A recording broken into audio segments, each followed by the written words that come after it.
बिस्मिल्लाहिर्रहमानिर्रहीम। अस्सलाम वालेकुम dear students, Syed Mazahir Abbas here, welcome to your biology class. बेटा मैं बेस कॉलेज में मेरा फ़र्स्ट एक्सपीरियंस है और इससे पहले मैं पंजाब गवर्नमेंट में भी टीचिंग की है। इसके अलावा फिर मैं मेडिकल कॉलेज में टीचिंग की है और उसके बाद अब मेरा बेस कॉलेज में फ़र्स्ट एक्सपीरियंस है। तो आज जो हम टॉपिक स्टार्ट करने लगे हैं, चैप्टर स्टार्ट करने लगे हैं बेटा, वो बहुत ही इम्पॉर्टेंट है और जो मॉडर्न जितनी भी बायोमेडिकल साइंसेज हैं उसमें इसकी बहुत ज़्यादा इम्पॉर्टेंस है। उसकी वजह ये है कि मतलब जितने भी आपने इसके बारे में पढ़ा हुआ है, आज हम थोड़ा सा, क्योंकि हमने चैप्टर को स्टार्ट करना है, तो जितने भी चैप्टर स्टार्ट करेंगे तो उससे पहले हम ये बात कर लेते हैं कि अगर आप एज अ स्टूडेंट इस फील्ड को चूज़ करना चाहते हैं तो आपके पास ये ऑप्शंस होने चाहिए कि इसके आगे कौन कौन सी फील्ड्स हैं, आखिर इसमें क्या कुछ हो रहा है, तो हम उसको देखना चाहते हैं। बेटा जो टाइटल है वो है बायोटेक्नोलॉजी, यानी हम एक टेक्नोलॉजी का लफ्ज़ यूज़ कर रहे हैं। तो बायोटेक्नोलॉजी में हम क्या करेंगे, इसको डिफाइन करने से पहले आपने जो लोअर लेवल पे पढ़ा हुआ है कि हमने बायोटेक्नोलॉजी को यूज़ करके इसके अंदर हमने बैक्टीरिया को यूज़ किया और हमने इंसुलिन को प्रोड्यूस किया। तो वो आपने एक बेसिक स्टेप्स तो समझे हुए हैं, लेकिन बात यहाँ पे स्टॉप नहीं हुई। हमने थाइमोसिन को प्रोड्यूस करवाया और उसको हमने लंग कैंसर की ट्रीटमेंट में यूज़ किया हुआ है। इसके अलावा हमने यूरोकाइनेज को प्रोड्यूस करवाया और उसको हमने आर्टीरियोसेक्लेरोसिस और एथीरोसेक्लेरोसिस जो कि ब्लड डिसऑर्डर्स हैं, और उसमें आपने पढ़ा हुआ है कि जो आपकी ब्लड वेसल्स होती हैं उसके अंदर क्लॉट्स बनना शुरू हो जाते हैं। तो यूरोकाइनेज को हमने प्रोड्यूस किया ताकि वो क्लॉट्स को डिजॉल्व करे और जो आपके हार्ट को और पूरी बॉडी को ऑक्सीजनेटेड ब्लड की सप्लाई है वो मेंटेन हो सके। तो ये हमारे पास जो अचीवमेंट्स हैं ये बायोटेक्नोलॉजी की हैं। आज हम कोरोना पेंडेमिक्स में वैक्सीन की बात करते हैं, तो हम जो एंटीबायोटिक्स को प्रोड्यूस करवाते हैं वो भी हम बायोटेक्नोलॉजी में काम करते हैं। हम जो वैक्सीन की प्रोडक्शन करते हैं वो भी हम बायोटेक्नोलॉजी में करते हैं। इसके अलावा सबसे पहले 1990s में एक कॉन्सेप्ट आया ह्यूमन जीनोम प्रोजेक्ट का, जिसका मकसद ये था कि पूरी दुनिया के साइंटिस्ट थे, उनका काम ये था कि जितने भी जेनेटिक डिसऑर्डर्स हैं उसको जानने के लिए, उनके मैकेनिज्म को स्टडी करने के लिए ये ज़रूरी है कि हम ह्यूमन जीनोम को सीक्वेंस कर सकें। तो उस लिए फिर 2002-2003 में ह्यूमन जीनोम प्रोजेक्ट कंप्लीट हुआ। फिर उसके बाद हम और उसका जो डाटा बैंक है वो आपके पास NCBI या एनसेम्बल जीनोम ब्राउज़र है, वहाँ पे हर जीन्स का वहाँ पे आप उसको आइडेंटिफाई भी कर सकते हैं। इसके अलावा हमने क्या किया कि हमने जेनेटिक इंजीनियरिंग का लफ्ज़ हमने यूज़ किया बायोटेक्नोलॉजी में, जिसमें हमने जीन थेरेपी को इंट्रोड्यूस किया। जब हमें पता चला कि हमारे पास एक जीन की म्यूटेंट कॉपी है और उसकी वजह से क्या होता है आपके पास कि जो आपकी प्रोटीन होती है वो एबनॉर्मल हो जाती है, तो हमने क्या किया कि जब हम एक म्यूटेंट जीन को एक करेक्ट कॉपी से रिप्लेस करते हैं तो आप उस किसी भी जेनेटिक डिजीज़ को या जेनेटिक डिसऑर्डर जो होते हैं उसको ओवरकम कर सकते हैं, उस पर काबू पा सकते हैं। तो ये भी हमने जीन थेरेपी का वर्ड यूज़ किया। फिर मजीद हमारे पास कुछ आई कि जो मदर से बच्चों में डिजीजेज आती हैं वो उसके एक्यूरेट जीनोम के मतलब सेल के अंदर जो जीनोम है उसकी वजह से नहीं है। तो फिर एक नेक्स्ट अभी एक एडवांस सीक्वेंसिंग आई है जिसको हम कहते हैं NGS, नेक्स्ट जीनोम सीक्वेंसिंग। तो उसकी वजह से हमने क्या किया कि प्लांट फिजियोलॉजी को समझने के लिए हमने क्लोरोप्लास्ट को कंप्लीटली सीक्वेंस किया, और उसके साथ हमने क्या किया कि हमने क्लोरोप्लास्ट को कंप्लीटली सीक्वेंस किया, जिसकी वजह से माइटोकॉन्ड्रियल इनहेरिटेंस का लफ्ज़ भी आया कि मदर की बहुत सी डिजीजेज जो बच्चे में आती हैं वो एक्यूरेट उसके जीनोम की वजह से नहीं आती। इसके अलावा क्या होता है कि वो उसके जो माइटोकॉन्ड्रिया का जीनोम होता है उसमें प्रॉब्लम आने की वजह से आती हैं। तो हमने NGS की वजह से जो माइटोकॉन्ड्रिया है हमने उसको भी सीक्वेंस करा ली है। इसके अलावा अब जितनी भी टेक्नोलॉजी यूज़ होती जा रही है तो हमने बायोचिप को यूज़ करना शुरू कर दी है। उसमें ये होता है कि डेवलप कंट्रीज में ऐसे होता है कि बच्चा जैसे ही पैदा होता है तो उसका जो पूरा जीनोम होता है वो सीक्वेंस कर लिया जाता है, और जैसे आप कंप्यूटर में चिप का लफ्ज़ यूज़ करते हैं, प्रोसेसर का लफ्ज़ यूज़ करते हैं, तो वो चिप की फॉर्म में अवेलेबल होता है कि अगर हम उसको सीक्वेंस कर लेंगे तो हमें पता चल जाएगा कि 10 साल के बाद इस बच्चे में कौन सी बीमारी आने वाली है, 12 साल बाद कौन सी आने वाली है। तो हम जीन थेरेपी के थ्रू क्या करते हैं कि हम उसको क्योर कर सकते हैं। तो ये आपके पास जितनी भी एडवांसमेंट्स हैं ये बायोटेक्नोलॉजी की हैं। तो हम स्टार्ट करते हैं। ये सबसे पहले था आपके पास कि वाई बायोटेक्नोलॉजी, तो उसमें ये सारी चीज़ें आती हैं कि हम बायोटेक्नोलॉजी को स्टडी क्यों करना चाह रहे हैं। तो सबसे पहले आपके पास क्या चीज़ आ गई कि हम इसको डिफाइन कर सकते हैं कि बायोटेक्नोलॉजी क्या चीज़ है। हम कहते हैं जी use of living organism for the welfare of mankind. आपने जितने भी डिसिप्लिन्स पढ़े हैं उसमें आपने क्या कहा था कि हम फॉर एग्जांपल एनिमल को स्टडी करते हैं तो सिर्फ एनिमल्स हैं, प्लांट्स को स्टडी करते हैं तो सिर्फ प्लांट्स हैं, हम बैक्टीरिया को स्टडी करते हैं तो सिर्फ बैक्टीरिया हैं, वायरस को स्टडी करेंगे तो सिर्फ वायरस है। लेकिन बायोटेक्नोलॉजी में हम यूज ऑफ लिविंग ऑर्गेनिज्म, कि हम लिविंग ऑर्गेनिज्म को यूज कर रहे हैं, चाहे वो एक प्लांट है, चाहे वो एक एनिमल है, चाहे वो एक वायरस है, चाहे वो बैक्टीरिया है, लेकिन उसका जो मेन मकसद होता है वो क्या चीज होती है? For the welfare of mankind. आपने अगर इंसुलिन को प्रोड्यूस किया तो आपने डायबिटिक पेशेंट जो ह्यूमन के थे उनको ही प्रोवाइड किया ना। तो ये आपके पास क्या है कि हमने बैक्टीरिया को यूज किया और उसके बाद क्या किया? हमने वेलफेयर ऑफ मैनकाइंड। बायोटेक्नोलॉजी को देखें तो बायो हम कहते हैं लाइफ, और टेक्नोलॉजी में हम किसी भी चीज की प्रोडक्शन करते हैं, उसकी मैनिपुलेशन होती है और प्रोसेसिंग होती है। फॉर एग्जांपल एक टेक्नोलॉजी है जिसके थ्रू आप मुझे देख रहे हैं, एक टेक्नोलॉजी है जिसके थ्रू आप मुझे सुन भी रहे हैं, तो हमने इसको पहले प्रोड्यूस किया और फिर उसको यूज किया। तो अब जो लिविंग ऑर्गेनिज्म है, लाइफ है, ये तो कुदरत की खिलकत है, अल्लाह ने इसको खिल किया हुआ है। तो हम क्या करते हैं, हम यहाँ पे एक लफ्ज यूज करेंगे आगे, रिकम्बिनेंट डीएनए टेक्नोलॉजी। तो जो रिकम्बिनेंट डीएनए होता है वो हम अपनी मर्जी से बनाएंगे और फिर अपनी मर्जी के जो प्रोडक्ट्स होते हैं हम उसको अचीव कर लेंगे। तो ये है सबसे पहले आपके पास जो आपके कोर्स में आ जाता है जीन क्लोनिंग। जीन क्लोनिंग क्या होती है जी? Making copies of a single gene. जब आपके पास एक जीन है और उसकी जब 100 and thousands ऑफ कॉपीज को आप प्रिपेयर करते हैं तो उसे कहते हैं जीन क्लोनिंग। क्लोन का लफ्ज हम यूज करते हैं जब आपके पास एक मल्टीपल कॉपीज हो जाएं किसी एक सिंगल चीज की, तो उसे हम कहते हैं क्लोनिंग।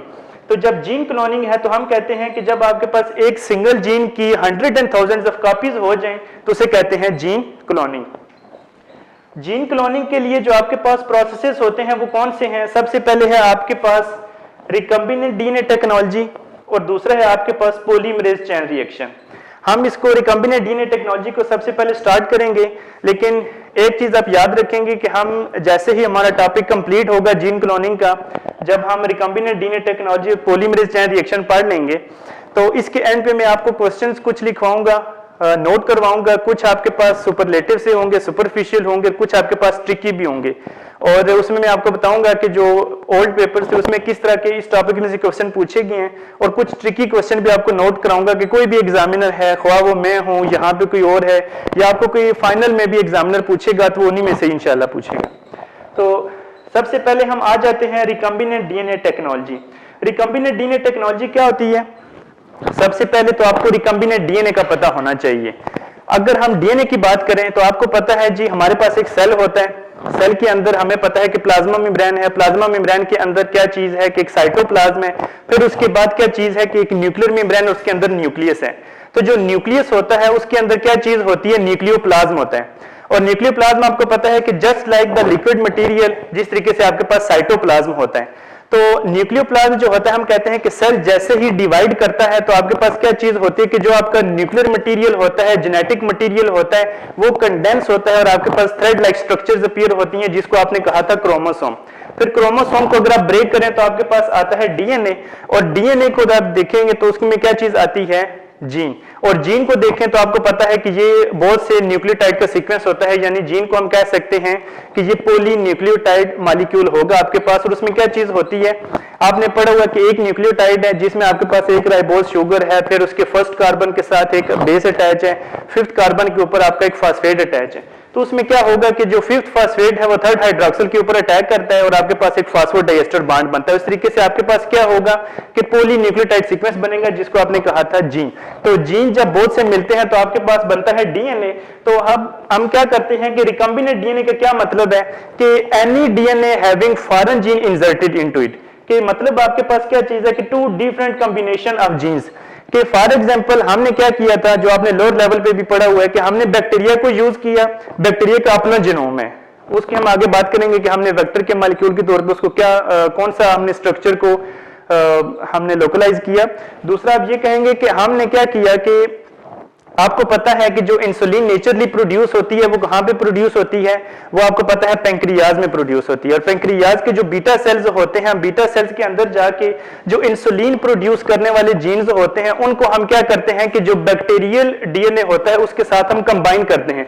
तो एक ह्यूमन जीन है और दूसरा आपके पास जो बैक्टीरियल क्रोमोसोम्स या बैक्टीरियल डीएनए है वो है। तो जब दो मुख्तलिफ कॉम्बिनेशन हो गए जीन्स के तो आपके पास जो डीएनए होता है वो रिकम्बिनेंट हो जाता है। ठीक है, तो रिकम्बिनेंट डीएनए का मतलब है कि टू डिफरेंट कॉम्बिनेशन की, यानी एक ह्यूमन का और दूसरा आपके पास कोई भी लिविंग ऑर्गेनिज्म का हो सकता है, लेकिन उसमें कंडीशन होगी कि आपके पास जो ह्यूमन का जीन है वो जरूरी है।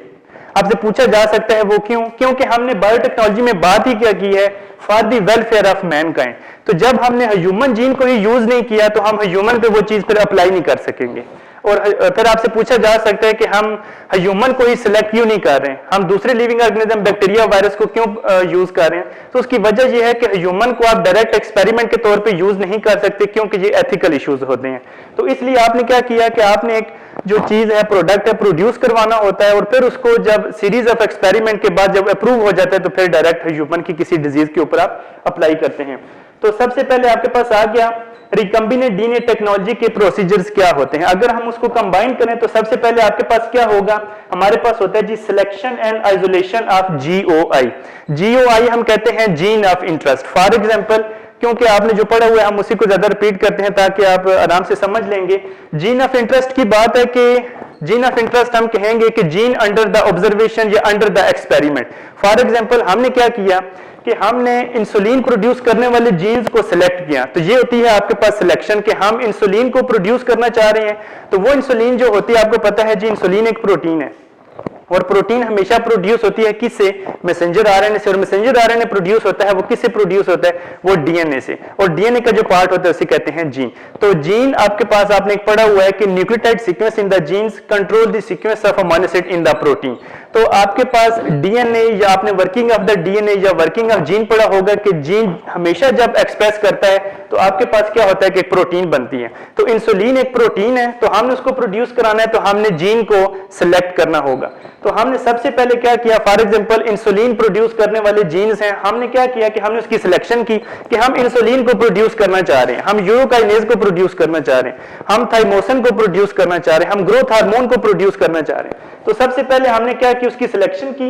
और दूसरे उसके बाद क्या होगा कि हम आइसोलेशन करेंगे कि हम पेंक्रियाज के अंदर जाएंगे, पेंक्रियाज में जो बीटा सेल्स हैं उसके अंदर फिर हम उससे एक सेल को सिलेक्ट करेंगे, उस सेल की प्यूरिफिकेशन के बाद हम उसके न्यूक्लियस के अंदर जाएंगे और वो जो जीन होगा हम उसकी कॉपी कैसे करेंगे, ये सारे प्रोसेसेस हम डिटेल में पढ़ेंगे भी, लेकिन हमने उस जीन को सिलेक्ट करना होता है। ये होती है सिलेक्शन और isolation of the gene of interest. उसके बाद क्या होता है कि formation of the recombinant DNA, कि अब जब हमने जीन को सिलेक्ट कर लिया तो हमने इसको फॉर्मेशन करनी है किस चीज की, रिकम्बिनेंट डीएनए की। तो रिकम्बिनेंट डीएनए ही एक्चुअली वो चीज होगी जो कि हमारे रिक्वायर्ड प्रोडक्ट को प्रोड्यूस करवाएगा। तो इसलिए हम क्या करेंगे कि हम सबसे पहले जो रिकम्बिनेंट डीएनए होता है उसको प्रोड्यूस करवाएंगे। नेक्स्ट आपके पास क्या चीज होती है कि जब डीएनए हमने बना लिया तो डीएनए को तो हम खुद यूज नहीं कर सकते ना, तो डेफिनेटली वो किसी ऑर्गेनिज्म के जीनोम का हिस्सा होगा। तो हम क्या करते हैं कि इसको ट्रांसफॉर्मेशन करते हैं इनटू द सूटेबल होस्ट, कि जो हमारे इस रिकम्बिनेंट डीएनए को कैरी करेगा और उसके बाद क्या होगा कि उसको वो हमें जो रिक्वायर्ड प्रोडक्ट होगा वो प्रोड्यूस करके दे देगा। तो ये था एक बेसिक प्रोसीजर। उसके बाद क्या होता है कि हम डिस्कस करते हैं कि कौन कौन से स्टेप्स हैं जिनको हम यूज करेंगे और आपके पास जो डीएनए है रिकम्बिनेंट बनेगा। ये रिकम्बिनेंट डीएनए टेक्नोलॉजी के स्टेप्स क्या होते हैं, तो उसके जो स्टेप्स हैं, सबसे पहले आपके पास क्या चीज है, जीन ऑफ इंटरेस्ट। मतलब हम बार बार बात कर रहे हैं कि जो जीन अंडर द ऑब्जर्वेशन या अंडर द एक्सपेरिमेंट है उसको कहते हैं हम जीन ऑफ इंटरेस्ट। तो अब हमने नेक्स्ट बात की थी वहां पे कि सिलेक्शन तो हो गई कि फॉर एग्जांपल हमने इंसुलिन को प्रोड्यूस करवाना है तो वो है हमारे पास जीन ऑफ इंटरेस्ट। तो नेक्स्ट क्वेश्चन ये प्रोड्यूस होता है कि हम उसको आइसोलेट कैसे करेंगे। तो उसके लिए आपके पास क्या चीज होती है, ये सारे हम आगे ब्रेक करेंगे और इसको वन बाय वन पढ़ेंगे भी। मॉलिक्यूलर सीजर, सीजर कहते हैं बेटा कैंची को। तो हम क्या करेंगे कि हमने जीन को अगर कट करना है, आइसोलेट करना है, तो कोई चीज ऐसी हो जो कि उसको कट करे और फिर उसको हमारे जो डीएनए होगा उसमें इंसर्ट करे और फिर उसके बाद उसको एक्सप्रेस करवा के दे। तो नेक्स्ट जो चीज होती है वो होती है मॉलिक्यूलर सीजर। फिर उसके बाद आ जाता है मॉलिक्यूलर कैरियर या वेक्टर, जो कि हमारे जो जीन होगा उसको कैरी करे। उसके बाद क्या होगा, मॉलिक्यूलर ग्लू, कि जब आपके पास एक और डीएनए है, दूसरा आपके पास और डीएनए है, तो ग्लू का मतलब होता है जोड़ने वाली चीज कोई भी। तो हम क्या करेंगे कि जो हमारा अपना जीन होगा उसको हम किसी दूसरे ऑर्गेनिज्म के जीन के साथ हम ग्लू करेंगे। तो उसके लिए जो हम यूज करेंगे लफ्ज, उसके लिए हम कहते हैं मॉलिक्यूलर ग्लू। ये भी हम आगे देखेंगे कि क्या चीज होती है। नेक्स्ट आपके पास कि जब आपके पास ये जीन ऑफ इंटरेस्ट हो गया, आपने उसको कट भी कर लिया, आइसोलेट कर लिया, आपने वेक्टर को यूज किया, रिकॉम्बिनेंट डीएनए बन गया, तो फिर नेक्स्ट आपके पास क्या चीज होगी कि हम उसका एक्सप्रेशन देखेंगे कि हम उसको एक्सप्रेस कैसे करेंगे, एक्सप्रेशन सिस्टम क्या है। तो उसमें क्या होगा कि आपका जो ऑर्गेनिज्म होगा उसको हम यूज करेंगे as the expression system. Definitely जब हम एक चीज को प्रोड्यूस करवा रहे हैं तो वो किसी ऑर्गेनिज्म के अंदर होगी, तो तभी हम रिक्वायर प्रोडक्ट्स जो होंगे उसको हम ले सकते हैं। सबसे पहले जी हमने कहा यहाँ पे जीन ऑफ इंटरेस्ट है, तो सबसे पहले जो आ जाता है उसे हम क्या कहते हैं जी, जीन ऑफ इंटरेस्ट। तो जीन ऑफ इंटरेस्ट को हम डिफाइन कैसे कर सकते हैं, हम कहते हैं जी जीन टू बी क्लोन्ड, यानी वो जीन हमने सिलेक्ट किया है जिसकी हम 100 and thousands ऑफ कॉपीज को प्रिपेयर करना चाह रहे हैं, तो इसे कहते हैं जीन ऑफ इंटरेस्ट। अब हमारे पास वो कौन से मेथड्स हैं जिसकी मदद से हम जीन ऑफ इंटरेस्ट को ले सकते हैं, तो उसको हम कहते हैं ways to get the gene of interest. तो सबसे पहले आपके पास आ जाती है केमिकल सिंथेसिस। हमें पता है जी कि जो जीन है वो किस चीज से मिलकर बना हुआ है, वो हमारे पास न्यूक्लियोटाइड सीक्वेंस से मिलकर बना हुआ है, तो हम यहाँ पे एनटीपीज यूज करते हैं, न्यूक्लियोटाइड ट्राइफॉस्फेट्स। तो उनको हम लेके क्या करते हैं कि हमारे पास एक मशीन होती है जिसे कहते हैं डीएनए सिंथेसाइजर। उसमें सबसे पहले हम क्या करते हैं कि हम डिजाइनिंग करते हैं कि कौन से न्यूक्लियोटाइड का सीक्वेंस होगा, और वो मशीन हमें क्या करती है विदाउट एनी टेम्पलेट। यानी आपने जब भी रेप्लिकेशन पढ़ी थी, आपने कोई भी जीन पढ़ा था, तो आपने कहा था कि पहले डीएनए होता है, जीन होता है, फिर उसकी जो वो एज ए टेम्पलेट काम करता है, और फिर उसकी जो नेक्स्ट होती है वो आपके पास प्रोसेसिंग होती है, और उसकी जो पॉलीमरेज होता है पॉलीमराइजेशन करता है और नेक्स्ट कॉपी को प्रोड्यूस करता है। तो जब केमिकल सिंथेसिस करते हैं तो हमें किसी किस्म के टेम्पलेट की जरूरत नहीं है, हमारी जो मशीन है हम उसको न्यूक्लियोटाइड और ईच एंड एवरीथिंग प्रोवाइड करेंगे, वो हमारे पास जो एक रिक्वायर्ड न्यूक्लियोटाइड का सीक्वेंस होगा और वो डेफिनेटली हमारा जो जीन ऑफ इंटरेस्ट होगा वही होगा, वो हमें बना के दे देगा। दूसरी चीज आ जाती है जी आइसोलेशन फ्रॉम द क्रोमोसोम, कि क्रोमोसोम से भी हम क्या करते हैं कि आइसोलेट कर सकते हैं, और उसमें हमारे पास क्या आएगा कि हम एक ऑर्गेनिज्म का सेल यूज करेंगे, उसके जीनोम में जाएंगे, क्रोमोसोम को लोकेट करेंगे, और उसके बाद हम आरई को यूज करेंगे, रिस्ट्रिक्शन एंजाइम। ये हम आगे देखेंगे क्या चीज है। तो हम रिस्ट्रिक्शन एंजाइम को यूज करेंगे और अपना जो रिक्वायर हमारा जीन ऑफ इंटरेस्ट होगा उसको हम आइसोलेट करेंगे और उसको हम एक्सट्रैक्ट कर लेंगे। तो ये आपके पास होता है दूसरा तरीका जिसमें हम क्रोमोसोम से भी आइसोलेट कर सकते हैं। और तीसरी चीज आ जाती है gene from the messenger RNA. हमें पता है कि आपके पास जो डीएनए होता है उससे बनता है मैसेंजर आरएनए, मैसेंजर आरएनए से फिर बनती है प्रोटीन। अगर आप याद करें वायरोलॉजी के केसेस में आपने पढ़ा था कि जब एचआईवी अपना इन्फेक्शन करता है तो वो क्या करता है कि वो रिवर्स ट्रांसक्रिप्टेज को यूज करता है। आपको पता है सबसे पहले रेप्लिकेशन है, रेप्लिकेशन में क्या होता है डीएनए से डीएनए बनता है, फिर उसके बाद ट्रांसक्रिप्शन होती है, ट्रांसक्रिप्शन से क्या होता है कि रेप्लिकेशन से यानी डीएनए को यूज करके जब आरएनए बनता है तो इसे कहते हैं ट्रांसक्रिप्शन, और फिर ट्रांसक्रिप्शन से होती है ट्रांसलेशन, जब आपके पास उस मैसेंजर आरएनए से आपके पास बन जाती है प्रोटीन। तो हम अब मैसेंजर आरएनए पे देखें तो मैसेंजर आरएनए को जब हम रिवर्स कर दें, यानी उससे पहले क्या चीज आती है, तो उसके पहले डीएनए आता है ना, तो अब जो आरएनए डीएनए से आरएनए बना था उसे कहते हैं हम ट्रांसक्रिप्शन। डीएनए से डीएनए का बना क्या चीज होती है, डीएनए की सिंथेसिस को हम कहते हैं रेप्लिकेशन, आरएनए की सिंथेसिस को कहते हैं ट्रांसक्रिप्शन। तो जब हम ट्रांसक्रिप्शन को रिवर्स करेंगे तो आपके पास क्या आ जाएगा, आपके पास एक डीएनए आ जाएगा। तो डेफिनेटली हमें एक जीन ही चाहिए होगा, तो हम क्या करते हैं कि हम यहाँ पे रिवर्स ट्रांसक्रिप्टेज को यूज करेंगे, और रिवर्स ट्रांसक्रिप्टेज क्या करेगा कि आपके जो मैसेंजर आरएनए है उसको एज अ टेम्पलेट लेगा, और आपके पास जो कंप्लीमेंट्री डीएनए है वो उसकी सिंथेसिस कर लेगा, और वो डेफिनेटली हमारा जीन ऑफ इंटरेस्ट ही होगा। नेक्स्ट आपके पास आ जाता है जी, हमने जीन ऑफ इंटरेस्ट की सिलेक्शन कर ली कि हमने इस जीन को प्रोड्यूस करवाना है, जीन टू बी क्लोन्ड हमने कहा। तो नेक्स्ट प्रोसेस क्या होगा, मॉलिक्यूलर सीजर्स, कि आपके पास हम क्या चीज करेंगे कि अगर हमने उसको एक इंटैक्ट जीनोम से हमने उसको आइसोलेट करना है तो उसके लिए हम क्या करेंगे, उसके लिए हम मॉलिक्यूलर सीजर्स को यूज करेंगे। मॉलिक्यूलर सीजर्स का दूसरा नाम क्या है जी, रिस्ट्रिक्शन एंजाइम्स। रिस्ट्रिक्शन एंजाइम्स हमने कहा जी मॉलिक्यूलर सीजर्स।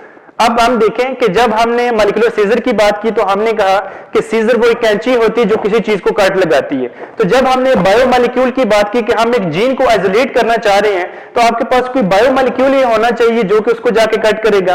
तो यहाँ पे हमारे पास मॉलिक्यूलर सीजर्स क्या होते हैं, बेसिकली वो एंजाइम्स होते हैं। और एंजाइम्स कौन से होते हैं, हमने कहते हैं रिस्ट्रिक्शन एंजाइम, कि वो एंजाइम जो कि रिस्ट्रिक्शन काज करेंगे, कट काज करेंगे, और हमारा जो जीन ऑफ इंटरेस्ट होगा उसको हम आइसोलेट कर लेंगे। तो ये आपके पास रिस्ट्रिक्शन एंजाइम्स हैं। इसका एक और नाम भी होता है रिस्ट्रिक्शन एंडोन्यूक्लिएज। इसको हमने एंडोन्यूक्लियस क्यों कहा बेटा? हमें पता है कि जो न्यूक्लियस होता है उसके अंदर ही जीनोम मौजूद होता है, उसके अंदर ही जीन मौजूद होता है। तो एंडोन्यूक्लियस, एंडो मींस इनर और न्यूक्लियस न्यूक्लियस से निकला है कि जब हमारा एंजाइम न्यूक्लियस के अंदर जाके हमारे जीन को कट लगा के आइसोलेट कर ले तो उसे हम कहते हैं रिस्ट्रिक्शन एंडोन्यूक्लियस। तो इनको हम कहते हैं मॉलिक्यूलर सीजर। हम इनके इंट्रोडक्शन की बात करें कि ये हम प्रोड्यूस कहां से करते हैं, ये मौजूद कहां पे होते हैं, क्योंकि है तो ये भी बायोमॉलिक्यूल्स ही। तो हमने कहा जी कि सबसे पहले ये क्या चीज होगी कि हमने इंट्रोडक्शन में बात कर ली कि ये आपके पास जो मॉलिक्यूलर सीजर्स होंगे ये क्या करेंगे कि एक स्पेसिफिक सीक्वेंस होता है हमारे जीन के ऊपर, हमारे डीएनए के ऊपर, जिसको जाके कट लगाएंगे। आगे हम आपको एग्जांपल के थ्रू समझाऊंगा भी। तो आपके पास क्या चीज होती है कि ये आपके पास एक स्पेसिफिक सीक्वेंस होता है जिसको कट करेंगे, और हर जो रिस्ट्रिक्शन एंजाइम है उसकी अपनी स्पेसिफिक रिस्ट्रिक्शन साइट होती है जो कि दूसरे से डिफरेंट होती है। अगर हम देखें इसको तो ये मौजूद कहां पे होते हैं? बेसिकली जो रिस्ट्रिक्शन एंजाइम्स हैं या मॉलिक्यूलर सीजर्स हैं ये मौजूद होते हैं बैक्टीरिया में, और उनका प्रोटेक्शन करते हैं। यानी जैसे हमारा इम्यून सिस्टम है एक, और उसका काम क्या होता है कि जो कोई भी पैथोजन आता है तो उसके पास एबिलिटी होती है कि उसको मार गिराए या उसको न्यूट्रलाइज करे।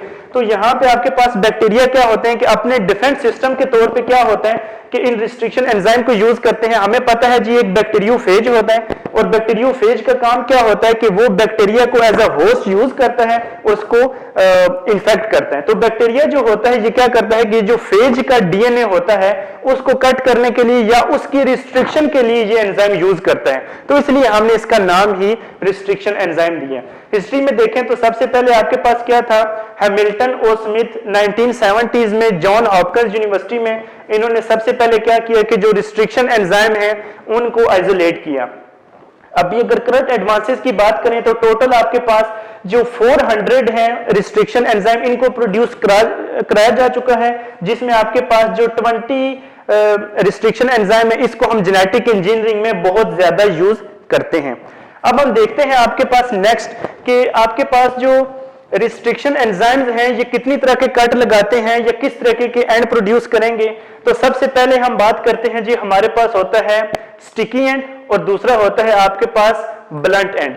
तो स्टिकी एंड कौन से होते हैं जिनको हम क्या कहते हैं कि स्टिकी एंड जब भी रिस्ट्रिक्शन एंजाइम किसी डीएनए को कट लगाएगा तो उसमें आपके पास एक सिंगल स्ट्रैंड प्रोजेक्शन क्रिएट होगी, तो उसको हम कहते हैं कि वो स्टिकी सा हो गया। फॉर एग्जांपल आपके पास दो चीजें हैं, तो जब इसको कट लगाए और एक आपके पास सिंगल स्ट्रैंड ओवरहैंग प्रोड्यूस हो जाए ऐसे, तो इसको हम कहते हैं जी स्टिकी एंड। और दूसरा है आपके पास ब्लंट एंड कि जब आपके पास डुप्लेक्स फ्रेगमेंट है, फॉर एग्जांपल आपके पास दोनों स्ट्रैंड जो है वो बिल्कुल सीधे ऐसे कट लगाए गए हैं, तो उसको हम कहते हैं ब्लंट एंड। और फिर हम आगे देखेंगे कि आपके पास जो स्टिकी एंड होते हैं ये ज्यादा यूजफुल होते हैं ब्लंट एंड की निस्बत। लेकिन उससे पहले देख लें कि जो स्टिकी एंड हैं वो कैसे प्रोड्यूस हुए और ब्लंट एंड कैसे प्रोड्यूस होते हैं। फॉर एग्जांपल देखें जी, हमने एक एग्जांपल के तौर पे देखा कि हमारे पास एक सीक्वेंस है जो कि 5 to 3 है। आपको पता है जो डीएनए के दोनों डीएनए जो होता है वो डबल स्ट्रैंडेड होता है, दोनों एंटी पैरेलल स्ट्रैंड्स होते हैं। अगर ये 5 to 3 है तो दूसरा 3 to 5 होना चाहिए। और फिर आपके पास यहाँ पे देखिए एक सीक्वेंस है जो कि मैंने आपके सामने लिखा हुआ है। हमने for example A T G G A T C ये हमने सीक्वेंस लिखा हुआ, और इधर हमने उसका कंप्लीमेंट्री जो उसके दूसरी बेसिस हैं उसके साथ हमने बॉन्डिंग भी शो की हुई है कि ये एंटी पैरेलल स्ट्रैंड्स हैं। अब यहाँ पे एक एग्जांपल ली हुई है हमने, यहाँ पे बैम एच आई जो है यहाँ पे एक रिस्ट्रिक्शन एंजाइम है जिसकी रिस्ट्रिक्शन साइट क्या है कि वो जहां पे भी आपके पास जी और जी होते हैं उसके दरमियान, यानी दो जो ग्वानोसिन होते हैं उनके दरमियान कट करेगा। और एक आपके पास यहाँ पे जो स्ट्रैंड है इसमें कट किया इसने, और दूसरा जो यहाँ पे स्ट्रैंड है इसमें इसने कट लगाया। और उसके नतीजे में क्या हुआ देखें, यहाँ पे आपके पास स्टार्ट में सीक्वेंस क्या था ए टी जी। अब ए टी जी तो यहाँ पे मौजूद है, लेकिन देखिए इसने जी और जी के दरमियान क्या किया कि इसने कट लगाया, और उसके नतीजे में आपके पास जो जी था जी ए टी, उसका जो नेक्स्ट सीक्वेंस है वो यहाँ पे आ गया नेक्स्ट इधर। तो इधर देखें दूसरे केसेस में, दूसरे स्ट्रैंड में देखें तो आपके पास क्या चीज है कि यहाँ पे इसने इस साइड पे कट लगाया तो बाकी सीक्वेंस तो ऐसे ही आ रहा था, लेकिन यहाँ पे जो जी और जी ये वाला जो सीक्वेंस था इस जी का इस जी के साथ जो लिंकेज था वो इसने ब्रेक कर दिया। एक्चुअली आपसे मैकेनिज्म पूछा जा सकता है कि रिस्ट्रिक्शन एंजाइम एक्चुअली करते क्या है या ये किस तरीके से कट करेंगे। तो बेटा आपको पता है कि जब दो न्यूक्लियोटाइड का सीक्वेंस आपस में ज्वाइन होता है तो उसके दरमियान क्या होता है, फास्फोडाइएस्टर बॉन्ड की फॉर्मेशन होती है। तो जो रिस्ट्रिक्शन एंजाइम होते हैं इनका काम ही ये होता है कि ये फास्फोडाइएस्टर बॉन्ड जो होता है उसको ब्रेक करते हैं। जब उसको ब्रेक करेंगे तो उसके नतीजे में क्या होगा कि आपके पास जो सीक्वेंस होता है वो एक दूसरे से अलग हो जाएगा। अब यहाँ पे इस केस में देखें तो आप देखें कि ये आपके पास एक डुप्लेक्स है, ये वाला तो आपके पास डुप्लेक्स है ना, लेकिन यहाँ पे देखें तो एक सिंगल स्ट्रैंड ओवरहैंग प्रोड्यूस हुआ, सिंगल स्ट्रैंड प्रोजेक्शन है, और इधर भी देखें तो आपके पास एक सिंगल स्ट्रैंड प्रोजेक्शन है। तो ये आपके पास होते हैं स्टिकी एंड। अगर हम देखें आपके पास ब्लंट एंड कैसे होते हैं, तो उस केस में बच्चे आपके पास क्या होगा कि फॉर एग्जांपल हम इसको अगर रब कर दें और यहाँ पे हम फॉर एग्जांपल हम अप्लाई करें, आपके पास एक रिस्ट्रिक्शन एंजाइम होता है जिसे कहते हैं SMA1, SMA1, और वो कट करता है G और C को। फॉर एग्जांपल यहाँ पे आपके पास इसी को मैं ऐड कर लूँ, ये आपके पास G और C और यहाँ पे G और C होगा। तो अब इसकी जो रिस्ट्रिक्शन साइट्स हैं वो कौन सी हैं कि ये कहाँ पे कट करेगा, जहाँ पे भी आपके पास G और C जो फ्रेगमेंट होगा, जो DNA होगा, न्यूक्लियोटाइड होंगे, उनको वहां पे ये कट करेगा। तो अब इस केस में देखें तो आपके पास यहाँ पे जब इसने कट किया तो ये वाला G और G, ये बाकी सारा सीक्वेंस सेम है, और इधर देखें तो आपके पास C और ये बाकी सीक्वेंस भी ऐसे ही सेम है, और इधर भी सीक्वेंस सारा सेम होगा। अगर आपने देखा तो आपके पास यहाँ पे कोई सिंगल स्ट्रैंड प्रोजेक्शंस क्रिएट नहीं हुई, तो आपके पास जो डुप्लेक्स था वो दोनों एक दूसरे से अलग हो गए। एक चीज याद रखिएगा कि जो रिस्ट्रिक्शन एंजाइम्स होते हैं उनकी नेमिंग कैसे होती है। फॉर एग्जांपल हमें कहते हैं हमारे पास एक रिस्ट्रिक्शन एंजाइम है जो कि बहुत ज्यादा जेनेटिक इंजीनियरिंग में यूज होता है, उसे हम कहते हैं EcoR1। तो EcoR1 को जो नाम दिया जाता है वो उनके होस्ट की वजह से या जहां पे उनकी ओरिजिनल जो लोकेशन है कि वो कहाँ पे मौजूद होते हैं, तो उसकी वजह से उनको नाम दिया जाता है। फॉर एग्जांपल आपको पता है कि एक बैक्टीरिया है जिसका नाम है ई कोलाई, तो ये जो इको लफ्ज आया है वो आपके पास ई कोलाई से, और बाकी आपके पास रिस्ट्रिक्शन एंडोन्यूक्लियस। तो ये आपके पास था मॉलिक्यूलर सीजर्स या रिस्ट्रिक्शन एंजाइम। तो नेक्स्ट हमने तीसरे में देखा था कि हमारे पास क्या चीज होती है, मॉलिक्यूलर कैरियर या वेक्टर। मॉलिक्यूलर कैरियर या वेक्टर आपके पास क्या चीज होती है कि जब हमने जीन ऑफ इंटरेस्ट को यूज किया, हमने एक जीन को अंडर एक्सपेरिमेंट किया हुआ है, तो जो हमारे जीन को कैरी करेगा तो डेफिनेटली वो भी आपके पास क्या होना चाहिए, एक डीएनए का मॉलिक्यूल होना चाहिए। तो इस वजह से आपके पास क्या होता है कि आपके पास जो हम वेक्टर को यूज करते हैं वो भी आपके पास डीएनए के मॉलिक्यूल ही होते हैं। तो सबसे पहले आपके पास जो वेक्टर है वो क्या होगा कि वो आपके पास डीएनए का मॉलिक्यूल है that is used to carry our gene of interest, तो इसको हम कहते हैं वेक्टर। और मॉलिक्यूलर कैरियर क्यों कह रहे हैं, क्योंकि ये बायोमॉलिक्यूल एक जीन को कैरी करेगा और उसको हमें एक्सप्रेस करके दे देगा।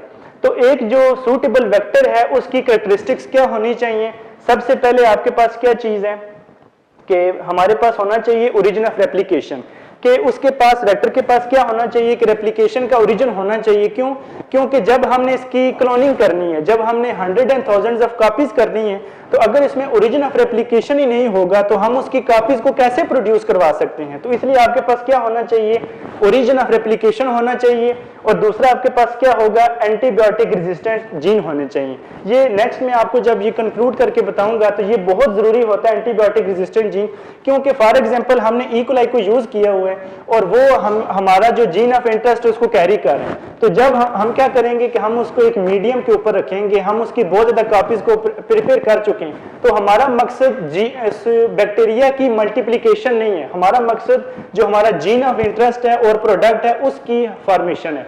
तो हम क्या करते हैं कि हम उस बैक्टीरिया को डेड कर देते हैं। तो बैक्टीरिया को जब आपने डेड करना है तो उस मीडियम के ऊपर आप क्या करते हैं, एंटीबायोटिक्स को यूज करते हैं, ताकि वो क्या करेगा कि जो बैक्टीरिया होंगे उनको वो मार दे और सिर्फ जो हमारा रिक्वायर्ड प्रोडक्ट होगा सिर्फ वही छोड़ दे। उसकी वजह क्या होती है कि अब देखिए जो जीन ऑफ इंटरेस्ट है वो ह्यूमन का एक जीन है ना, तो जो एंटीबायोटिक्स होती हैं that are very specific in their action, कि वो बैक्टीरिया को तो किल करेंगे, क्योंकि जैसे आपने उसका मैकेनिज्म पढ़ा हुआ है कि वो बैक्टीरियल सेल जो होता है उसकी ही जो सेल वॉल होती है उसको वो न्यूट्रलाइज करेगा, उसकी क्रॉस लिंकिंग जो होती है ब्रेक करेगा, बैक्टीरियल प्रोटीन्स जो होती हैं उनको वो डैमेज करेगा। लेकिन जो ह्यूमन जीन होगा या जो ह्यूमन के जो जीन के प्रोडक्ट्स होंगे, फॉर एग्जांपल इंसुलिन हो गया, थाइमोसिन हो गया, उनको वो किसी तरह से भी डिग्रेड नहीं करेंगे।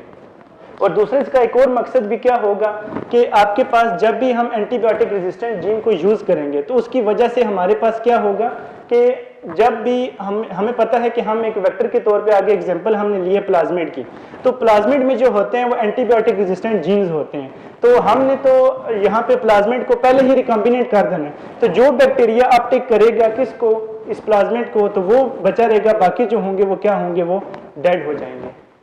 तो हमने कहा जी वेक्टर आपके पास क्या चीज़ होती है कि वो डीएनए का मॉलिक्यूल होगा जो कि हमारे जीन ऑफ इंटरेस्ट को कैरी करेगा। यहाँ पे हमने कहा जी restriction sites for the different restriction enzyme.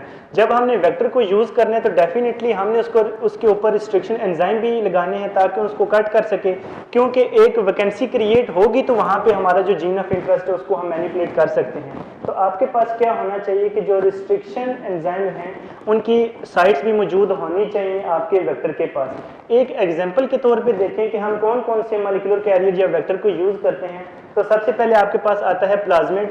आपको पता है प्लाज्मिड क्या चीज़ होती है कि जो बैक्टीरिया का एक्स्ट्रा जेनेटिक मटेरियल होता है in the form of circle, उसको हम यूज़ करते हैं एज अ वेक्टर या मॉलिक्यूलर कैरियर। अब जो उसमें आपके पास प्लाज्मिड है उसको आपने पढ़ा हुआ है कि उसके मेनली दो फंक्शंस होते हैं। एक आपने जब बैक्टीरियोलॉजी पढ़ी होगी, प्रोकैरियोट्स पढ़े होंगे, तो वहाँ पे आपने कहा था कि जो कॉन्जुगेशन होती है कि सेक्सुअल रिप्रोडक्शन इन बैक्टीरिया, तो उसमें वो प्लाज्मिड को यूज़ करते हैं। और दूसरा आपके पास क्या चीज़ होती है कि आप एंटीबायोटिक रेजिस्टेंस का लफ्ज़ यूज़ करते हैं कि जब हम एक बैक्टीरिया के खिलाफ एक तरह की एंटीबायोटिक्स को यूज़ करते हैं तो उसमें रेजिस्टेंस आ जाती है। फॉर एग्जांपल हमें फ्लू है, वो हम चाहे जितनी भी मतलब एंटीबायोटिक यूज़ करें तो वो अपना 3 दिन या मतलब 2-3 दिन लाजमी लगा के ही जाएगा। उसकी वजह क्या है कि जब हमने एक तरह की एंटीबायोटिक बार बार पैनाडोल वगैरह यूज़ की तो उसके नतीजे में क्या हुआ कि आपके पास क्या हुआ कि जो बैक्टीरिया है उसमें रेजिस्टेंस आ गई है। तो ये रेजिस्टेंस कहाँ से आती है, वो उसके प्लाज्मिड की वजह से आती है। दूसरा है हमारे पास बैक्टीरियोफेज, कि बैक्टीरियोफेज वो वायरस है, जैसे इसका नाम है बैक्टीरियोफेज, ये आपने पढ़ा हुआ भी है लोअर क्लासेज में, जिसमें आपने कहा था कि ये वो वायरस है जो कि बैक्टीरिया को एज अ होस्ट यूज करता है और उसको इन्फेक्ट करता है। तीसरी चीज है आपके पास कॉस्मिड। कॉस्मिड कहते हैं ये कॉम्बिनेशन है आपका किस चीज का, प्लाज्मिड का और बैक्टीरियोफेज का, तो उसे हम कहते हैं कॉस्मिड। और तीसरा है यीस्ट आर्टिफिशियल क्रोमोसोम, जिसको हम कहते हैं यैक। अच्छा, नेक्स्ट आपके पास क्या चीज आ गई जिसे हम नेक्स्ट प्रोसेस है जी, या नेक्स्ट स्टेप में हमने पढ़ा था कि जो है वो मॉलिक्यूलर ग्लू। मॉलिक्यूलर ग्लू जो होता है, ग्लू का मतलब क्या होता है, जॉइन टुगेदर टू थिंग्स, दो चीजों को हमने जोड़ना है। एक हमारा जो हमारे पास अब हमारा जो वेक्टर है या प्लाज्मिड है फॉर एग्जांपल, और दूसरा हमारे पास जीन ऑफ इंटरेस्ट है। तो जब हम उसको आपस में जोड़ेंगे तो उसके लिए जो मॉलिक्यूल हम यूज करेंगे उसे कहते हैं मॉलिक्यूलर ग्लू, और उसका जो नाम होता है उसे कहते हैं लाइगेज। तो डेफिनेटली जब हमने रिस्ट्रिक्शन काज की तो तब भी हमने एंजाइम को यूज किया, और जब हम यहाँ पे ज्वाइनिंग करेंगे तो तब भी यहाँ पे हम एंजाइम को ही यूज करेंगे। तो वहाँ पे आपने यूज किया था रिस्ट्रिक्शन एंजाइम, यहाँ पे हम यूज करते हैं लाइगेज। तो लाइगेज का काम जो होता है वो रिस्ट्रिक्शन के बिल्कुल अपोजिट होता है कि रिस्ट्रिक्शन एंजाइम ने कट लगाने के लिए क्या किया था, फास्फोडाइएस्टर बॉन्ड जो था उसको ब्रेक किया। तो यहाँ पे जो लाइगेज होता है इसका काम क्या होता है कि इसने फास्फोडाइएस्टर बॉन्ड की फॉर्मेशन करनी होती है। वही फंक्शन होगा कि इसने क्या करना है कि जो 5th फॉस्फेट है उसको 3rd हाइड्रोक्सिल के ऊपर अटैक करवाना है, जिसके नतीजे में 2 न्यूक्लियोटाइड सीक्वेंस जो होते हैं वो आपस में ज्वाइन हो जाते हैं। तो ये फास्फोडाइएस्टर बॉन्ड की फॉर्मेशन करके दो मुख्तलिफ जो सोर्सेज के हमने शुरू में कहा था कि रिकॉम्बिनेट होगा तो हमारे पास 2 डिफरेंट कॉम्बिनेशन होंगे, तो उन डिफरेंट कॉम्बिनेशन को आपस में हम ज्वाइन करेंगे, फास्फोडाइएस्टर बॉन्ड की फॉर्मेशन होगी। तो नेक्स्ट प्रोसेस आपके पास क्या आता है जी कि एक्सप्रेशन सिस्टम, कि जब हम एक डीएनए को रिकॉम्बिनेट बना रहे हैं तो डेफिनेटली वो किसी ऑर्गेनिज्म के जीनोम का हिस्सा होगा। तो हम जिस ऑर्गेनिज्म को एज अ होस्ट यूज करेंगे कि जिसका डीएनए रिकॉम्बिनेट है और वो हमारे जीन ऑफ इंटरेस्ट को कैरी कर रहा है और उसको एक्सप्रेस करवा के दे देगा, उसे हम कहते हैं एक्सप्रेशन सिस्टम। फॉर एग्जांपल हमने ई कोलाई को यूज किया तो ये हमारा एक एक्सप्रेशन सिस्टम है। और नेक्स्ट इसमें जो भी एक्सप्रेशन सिस्टम हम यूज करेंगे, बहुत इंपॉर्टेंट चीज है कि हम उसमें 2 चीजें लाजमी रखनी है। एक, सबसे पहले जिस भी ऑर्गेनिज्म को आपने सिलेक्ट किया वो बहुत सिंपल होना चाहिए, क्योंकि फॉर एग्जांपल हम ह्यूमन को या किसी भी एक एथिकल इशू है, और दूसरा ये कि हम किसी अगर कम्प्लेक्स ऑर्गेनिज्म को यूज कर लें तो उसको हैंडलिंग करनी हमारे लिए बहुत मुश्किल हो जाती है, और मॉलिक्यूलर लेवल पे जो चीजें होती हैं वो बहुत टफ और मुश्किल होती हैं। तो जितना एक simple organism, for example E coli को हमने लिया तो बैक्टीरिया है, तो आपको पता है कि उसमें एक सिंगल स्ट्रैंड है उसके डीएनए का, तो उसमें क्या चीज है कि वो हमारे पास बहुत सिंपल है कि उसको हम यूज कर सकें। तो जितना कम्प्लेक्स यूज करेंगे तो उतनी ज्यादा वहां पे कम्प्लेक्सिटी आ जाएगी। दूसरा आपके पास क्या होना चाहिए, लेस जनरेशन टाइम। जनरेशन का मतलब होता है नस्ल, और टाइम का मतलब होता है कि एक वक्त, कि कितना टाइम इंटरवल लगेगा कि जिसके नतीजे में एक नया सेल प्रोड्यूस हो जाए। तो जिसका जनरेशन टाइम जितना कम होगा, कम टाइम में हमारे पास मैक्सिमम प्रोबेबिलिटी होगी कि मैक्सिमम हमारे पास जो जीन ऑफ इंटरेस्ट है या हमारे जो रिक्वायर्ड प्रोडक्ट्स हैं वो आ जाएंगे। तो जनरेशन टाइम कम होना चाहिए और उसका जो जीनोम है या जो ऑर्गेनिज्म है बहुत सिंपल होना चाहिए। ये देखें, हमने एक बहुत अच्छी कोई डायग्राम नहीं है, लेकिन हमने कोशिश की है कि आपको समझाने के लिए कि हम इस पूरे को कंक्लूड करें कि हमने रिकम्बिनेंट डीएनए कैसे बनाया, क्या किया। देखिए यहाँ पे हमारे पास एक बैक्टीरिया है जिसका ये अपना जीनोम है और ये उसके पास प्लाज्मिड है। यहाँ पे हमने बीटा सेल को यूज किया और उसके देखें सेल के अंदर यहाँ पे ये न्यूक्लियस है, न्यूक्लियस के अंदर यहाँ पे एक जीन है। तो हमने सबसे पहले क्या किया कि इसके ऊपर रिस्ट्रिक्शन एंजाइम को अप्लाई किया और इधर से हमने प्लाज्मिड को एज अ वेक्टर यूज किया। तो इसके ऊपर भी हमने देखें इसको भी कट किया और इसको भी कट किया। क्यों? अच्छा, ये तो हमारा जीन ऑफ इंटरेस्ट है। इसको कट करना इस वजह से है क्योंकि यहाँ पे जब स्पेस क्रिएट होगी तो डेफिनेटली वहां पे एक नई वैकेंसी जब क्रिएट होगी तो तभी नई जॉब मिलेगी। तो इसीलिए यहाँ पे जब हम एक जीन को उड़ाएंगे तो इसीलिए हम अपना जो जीन ऑफ इंटरेस्ट है उसको हम यहाँ पे लाइगेज कर सकते हैं। तो ये वाला प्रोसेस किसने किया? ये कट करने वाला ये रिस्ट्रिक्शन एंजाइम ने किया, जो कि आप सारा पढ़ चुके हैं। और दूसरी चीज क्या है आपके पास कि ये देखें कि अब आपके पास ये प्लाज्मिड है और प्लाज्मिड आपके पास क्या चीज है? एक्स्ट्रा न्यूक्लियर मटेरियल, जो कि एक डीएनए है। जब उसमें देखें कि इंसुलिन प्रोड्यूस करने वाले जीन आ गए तो ये कौन सा हो गया? Recombinant DNA. तो इसको हम कहते हैं रिकम्बिनेंट डीएनए। देखें, एक बैक्टीरिया का सारा जीनोम है और उसी में हमारा जो जीन ऑफ इंटरेस्ट है वो भी मौजूद है। अब नेक्स्ट आपके पास क्या होगा? ये एक्सप्रेशन सिस्टम में जो नेक्स्ट हम लेक्चर करेंगे इंशाल्लाह उसमें मैं आपको समझाऊंगा भी कि अपटेक कैसे हो रहा है उसका। लेकिन यहाँ पे अब क्या होगा कि वापस हम उसको क्या करेंगे? हमने कहा कि एक्सप्रेशन सिस्टम के लिए हम यहाँ पे एक ई कोलाई को यूज करेंगे या हम एक होस्ट को यूज करेंगे।